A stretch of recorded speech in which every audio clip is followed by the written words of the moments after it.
So we have a new chief economic advisor for Donald Trump. So did he go with a Nobel laureate, a professor, an expert in the field, someone who's worked in government recently on this issue? Nope, he went with another TV star. Well, I mean, Omarosa's gone, so he needs to fill his reality show back up with people he's familiar with. And since he doesn't read, the only people he's familiar with are the people on TV.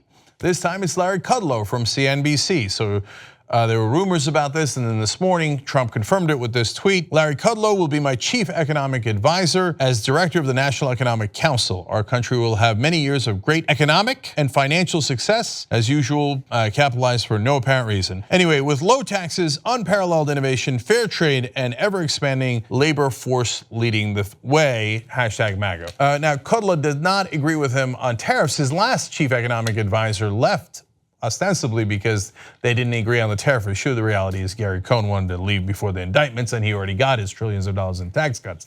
Anyway, but Kudlow also didn't agree, but apparently he told the president, I submit, I now think tariffs are a brilliant idea. Okay, good boy, good boy.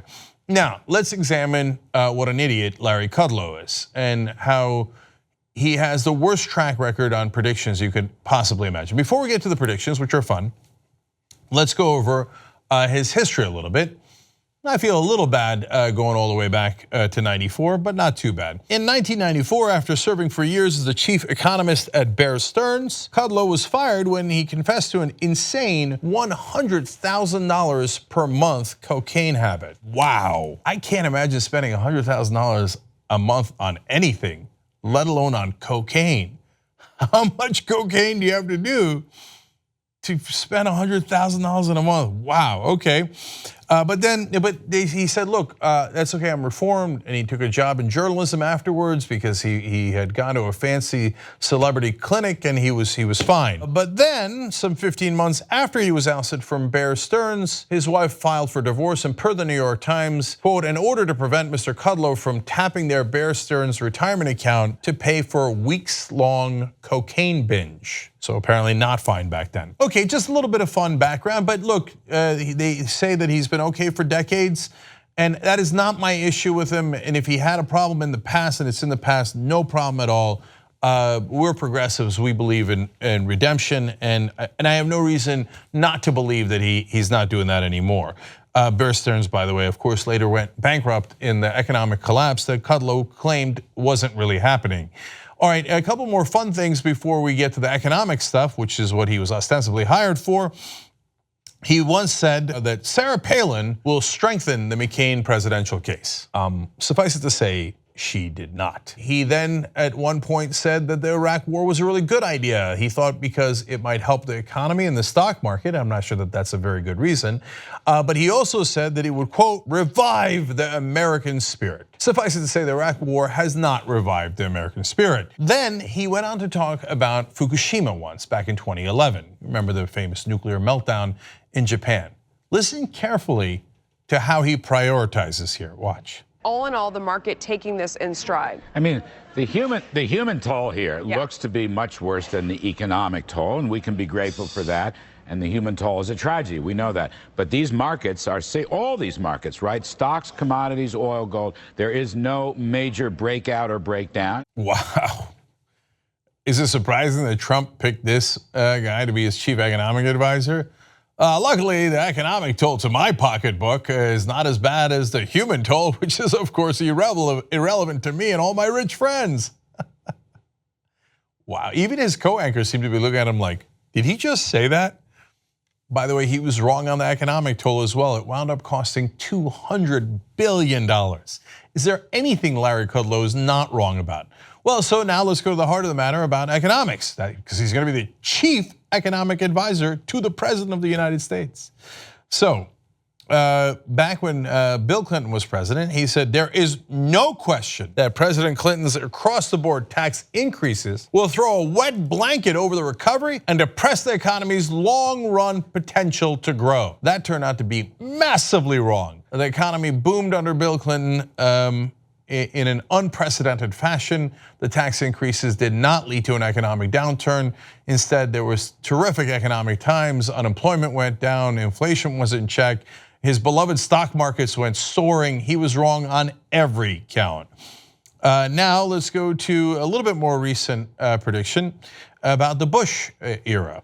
He said, at the end of the day, it will be the middle-class American worker who will benefit most from the pickup in capital formation brought on by Bush's latest tax cuts. Investors will respond to fresh economic incentives, and a new flow of capital will generate stronger markets, a true business expansion, higher productivity, more jobs, and perhaps, most importantly, outsized gains in real worker wages. Monstrously wrong. Wages flatlined. Later, we had an economic crash where not only did we not have more jobs, we lost 8 million jobs. The tax cuts under Bush did not work. They did not stimulate the economy. They crashed the economy. But Kudlow got a tax cut, and so did all his rich friends. Oh, it actually hurt the average American? Exactly the opposite of what Kudlow said? At the end of the day, who cares? Now, why is a guy this wrong on CNBC as a so-called expert in the first place?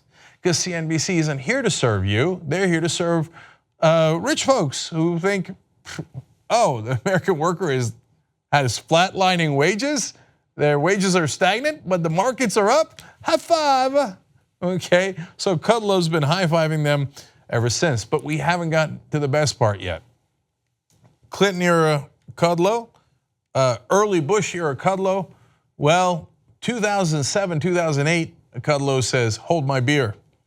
Here comes even worse predictions. He said at the end of 2007, there's no recession coming. The pessimistas were wrong. It's not gonna happen. The Bush boom is alive and well. It's finishing up its 6th consecutive year with more to come. He said that in December of 2017. The recession began in December of 2017. He was massively wrong, and of course, the economic collapse that enveloped the world happened a couple of months later. And as it was happening in the beginning of 2018, Kudlow's back for more. Banks are taking significant steps to repair their balance sheets. Even though some people might not be happy with the speed, the reality is things are improving. The banks did no such thing. Things were not improving. All the banks collapsed, and so did the world economy. Nailed it. One last one. He said, I'm going to bet, this is also early 2008, I'm going to bet that the economy will be rebounding sometime this summer, if not sooner. We're in a slow patch, that's all. It's nothing to get up in arms about. Once again, totally and completely wrong. The market crashed afterwards. There was no recovery for a long time until, by the way, President Obama raised taxes on Kudlow's rich friends. And lo and behold, another recovery. Now, look, whether those things are connected or long economic discussions, what is not is Larry Kudlow's track record. That's a simple discussion. He's almost never been right. Trump looks at that and goes, winner, I'll take that guy. Never right, always favors the rich, and a big blowhard on TV. He's like, I fail to see how this guy wouldn't be in my administration. So he is now Trump's chief economic advisor. God help us all. If you become a member of the Young Turks, you'll be saying, you know, I'm like a smart person. So do it right now, tytnetwork.com/join. Get the whole Young Turks show every day.